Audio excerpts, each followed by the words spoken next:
Breaking news చూస్తున్నాం. Ongole PS లో ఇవాళ ఆర్జీవీ విచారణకు హాజరు కావడంపై ఉత్కంఠ నెలకొంది. ఇప్పటికే ఒకసారి డుమ్మా కొట్టిన ఆయన వారం రోజులు గడువు కావాలని కోరారు. సినిమా షూటింగ్ లో బిజీగా ఉన్నానని, తాను రాలేనని చెప్పుకొచ్చారు వర్మ.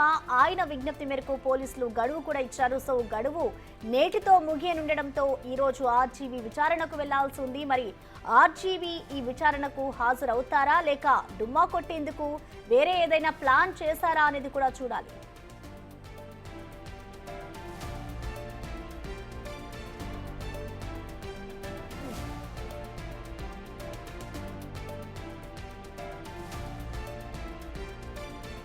ఈ నెల 10న దర్శకుడు రామ్ గోపాల్ వర్మపై మద్దిపాడు పిఎస్లో కేసు నమోదైంది.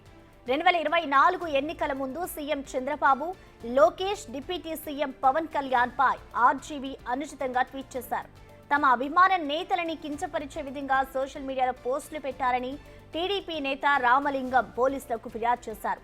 రామలింగం ఫిర్యాదుతో ఎఫ్ఐఆర్ నమోదు చేసిన పోలీసులు ఈ నెల 12న హైదరాబాద్లో ఆర్జీవీ ఇంటికి వెళ్లి ఈ నెల 19వ తేదీన విచారణకు రావాలని నోటీసులు ఇచ్చారు. కానీ 19వ తేదీన విచారణకు ఆర్జీవీ డుమ్మా కొట్టారు. తన లాయర్ శ్రీనివాస్ ని పిఎస్ కు పంపించి రాలేనని చెప్పొచ్చారు.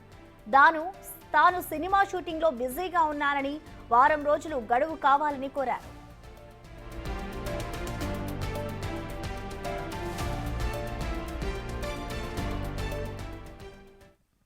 దీనిపై పూర్తి వివరాలని మా ప్రతినిధి జయరాం అందిస్తారు.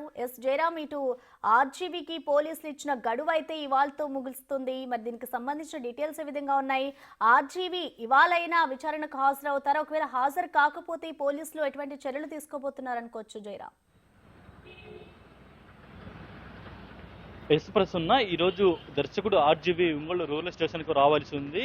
ఈ నెల నవంబర్ 10న ప్రకాశం జిల్లా మద్దిపాడు పోలీస్ స్టేషన్లో ఆర్జీవీపై అయితే ఎఫ్ఐఆర్ నమోదైంది. టీడీపీ నేత, స్థానికంగా ఉండే టీడీపీ నేత రామలింగం అనే వ్యక్తి అయితే అక్కడ మద్దిపాడు పోలీసులకైతే ఆర్జీవీ మీద అయితే కంప్లైంట్ చేశారు. 2024 సార్వత్రిక ఎన్నికలకు ముందు ఇటు ప్రస్తుత సీఎం అంటే చంద్రబాబు, అదేవిధంగా నారా లోకేష్, ఇటు డిప్యూటీ సీఎం ఉన్నటువంటి పవన్ కళ్యాణ్, ఈ ముగ్గురు మీద ఇటు సోషల్ మీడియాలో అనుచితంగా సోషల్ మీడియాలో పోస్టులు పెట్టారు. ఆ నేపథ్యంలో తమ మనోభావాలు ఇటు దెబ్బతిని రామలింగం అయితే మద్దిపాడు పోలీసులకు ఈ నవంబర్ 10న అయితే కంప్లైంట్ చేశారు. అయితే ఆ తర్వాత ఎఫ్ఐఆర్ నమోదు చేసినటువంటి మద్దిపాడు పోలీసులు ఇటు హైదరాబాద్, ఇటు ఆర్జీవీకి అయితే 41 నోటీసులు ఇచ్చారు. ఇటు ఈ నెల నవంబర్ 15న ఒంగోలు రూరల్ పోలీస్ స్టేషన్ ఇటు విచారణకు రావాలని కూడా ఆ నోటీసులు చెప్పడం జరిగింది. అయితే నవంబర్ 15న ఆర్జీవీ ఇటు ఒంగోలు రూరల్ స్టేషన్కి అయితే రాలేదు. ఇక్కడ లోకల్గా ఉంటే శ్రీనివాస్ అనే తన అడ్వకేట్ ద్వారా అయితే ఇటు ఆర్జీవీ ఈ సినిమా షూటింగ్లో కొద్దిగా బిజీగా ఉన్నారని ఆయన ఇటు ఒంగోలు రూరల్ పోలీసులకైతే ఒక వినవించుకున్నారు. ఆ తర్వాత అయితే ఇటు ఒక వారం రోజు ఇటు గడువు కావాలని కూడా అయితే తన లాయర్ ద్వారా అయితే ఒంగోలు రూరల్ పోలీసులకైతే రిక్వెస్ట్ చేసుకోవడం జరిగింది. అయితే రిక్వెస్ట్ చేసినటువంటి ఆర్జీవీ తరపు న్యాయవాది వారం రోజులైతే ఇటు ఆర్జీవీకి ఇటు విచారణకు ఇటు వారం రోజులు అయితే ఇటు ఒంగోలు రూరల్ పోలీసులు అయితే గడువు ఇచ్చారు. అది ఈరోజు 20వ తారీఖు రావాలని కూడా అయితే ఒంగోలు రూరల్ పోలీసులు మొన్న 19న అయితే ఇటు ఆర్జీవీకి అయితే వాట్సాప్ ద్వారా అయితే మెసేజ్ చేశారు. అయితే ఈరోజు ఆర్జీవీ రావాల్సి ఉంది. కానీ ఈ రోజు కూడా వస్తాడా రాననేది కూడా ప్రస్తుతం అయితే సస్పెన్షన్ అయితే ఇటు ఒంగోలు రూరల్ పోలీస్ స్టేషన్ ముందు ఉంది. ప్రస్తుతానికైతే ఇక్కడ ఒంగోలు రూరల్ పోలీస్ స్టేషన్ ముందు ఇప్పటికే ఇక్కడ ఇన్వెస్ట్ ఆఫీస్లో ఉంటే సిఎస్ శ్రీకాంత్ ఇక్కడికి రావడం జరిగింది. తన సిబ్బందితో మొత్తం కూడా ఒకవేళ ఆర్జీవీ వస్తే ఇటు విచారణకు చేయాలనేది కూడా అయితే తన టీం మెంబర్స్ మొత్తం కూడా అయితే ఇక్కడ ఉన్న పరిస్థితి కనపడుతుంది.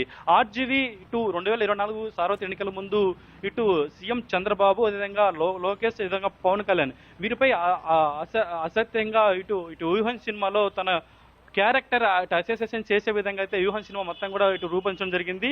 ఈ వ్యూహం సినిమా వెనక ఎవరన్నా వైసీపీ నేతలు ఉన్నారా, కావాలని వ్యూహం సినిమా ఏమైనా తెరపైకి తీసుకొచ్చారా, ఇలా పలు కోణాలు అయితే ఇటు విచారించనున్నారు. మొత్తానికైతే సోషల్ మీడియాలో ఇటు సీఎం చంద్రబాబు నాయుడు, నారా లోకేష్, పవన్ కళ్యాణ్ ఈ ముగ్గురుపై ఇటు అనుచితంగా ఎందుకు ప్రవర్తించాడు, ఎందుకు సోషల్ మీడియా పోస్టులు పెట్టారు, ఈ కోణంలో అయితే ఇటు విచారించనున్నారు. అయితే ప్రస్తుతానికైతే ఇటు ఇది అనకాపల్లి జిల్లాలో ఇది అనకాపల్లి జిల్లా, ఆ విధంగా ఇటు గుంటూరు జిల్లాలో ఇప్పటికే ఇటు ఆర్జీవీ మీద అయితే ఈ 3 కేసులు అయితే నమోదయ్యాయి. సో ఈ నేపథ్యంలో హైకోర్టులో ఎల్లుండి ముందస్తు బెయిల్ ఉంటుందా ఉండదని కూడా అయితే హైకోర్టు అయితే ఇప్పటికే ఇటు వాయిదా జరిగింది. ఈ రోజు అయితే ఇటు ఆర్జీవీ ఇటు ఒంగోలు రూరల్ పోలీసులు రావాల్సి ఉంది, ఇక్కడ విచారణ ఎదుర్కోవాల్సి ఉంది. అయితే ఆర్జీవీ వస్తారా రానేది ప్రస్తుతానికి అయితే ఇక్కడ సస్పెన్షన్ వాతావరణం ఉంది. ఎస్ జయరామ్, అలాగే ఇటు చూసుకుంటే టీడీపీ నేత ఇచ్చిన ఫిర్యాదు మేరకు ఆయన ఇవాళ అయితే విచారణకు హాజరు కావాలి. మరి విచారణకైతే ఆయన హాజరు కాకపోతే ఇప్పటికే పోలీసులు కూడా ఆయన ఇంటికి వెళ్ళి మరి నోటీసులు ఇచ్చారు. మరి ఇవాళ విచారణకి హాజరు కాకపోతే పోలీసులు నెక్స్ట్ ఎలాంటి స్టెప్ తీసుకుంటారనుకోవచ్చు యోగానంద్? ఎస్ ప్రశ్న, ఇప్పటికే ఆర్జీవీకి 2 ఛాన్సులు ఇవ్వడం జరిగింది. ఆర్జీవీ కోరినట్లు ఈ నెల 19th ఇటు విచారణకు రావాల్సి ఉంది. అయితే ఆర్జీవీ ఇటు సినిమా ఈ షూటింగ్ దృష్ట్యా నేను బిజీగా ఉన్నానని చెప్పడంతో వారం రోజులు కూడా ఇటు ఆర్జీవీకి గడువు ఇవ్వడం జరిగింది. ఈ రోజు రమ్మన్నారు. అయితే ఈ రోజు రాకపోతే ఇటు ఆర్జీవీని ఇటు ఒంగోలు రూరల్ పోలీసులు ఖచ్చితంగా ఇటు అరెస్ట్ చేసే ఇటు అవకాశం ఉన్నాయని కూడా అయితే మనకైతే ఒక విశ్వసనీయ సమాచారం అవుతుంది. అయితే ఆర్జీవీ ఇటు హైకోర్టులో ముందస్తు బెయిల్కి అయితే అప్లై చేసుకున్నారు. ఇటు హైకోర్టు కూడా అయితే ఇది ఎల్లుండికి అయితే ఇటు వాయిదా వేసింది. అంటే ముందస్తు ఇటు బెయిల్ వస్తారనేది కూడా అయితే ఒక సస్పెన్షన్ అయితే ఉన్న పరిస్థితి ఉంది. సో ఈ నేపథ్యంలో ఇటు ఒంగోలు రూరల్ పోలీసులు ఈ ఆర్జీవీని ఈ రోజు రాకపోతే ఒకవేళ ఇటు అరెస్ట్ చేసే అవకాశంలో ఉన్నట్టు కూడా మనకున్న ఇటు సమాచారం అవుతుంది. Okay, thank you Jayaram.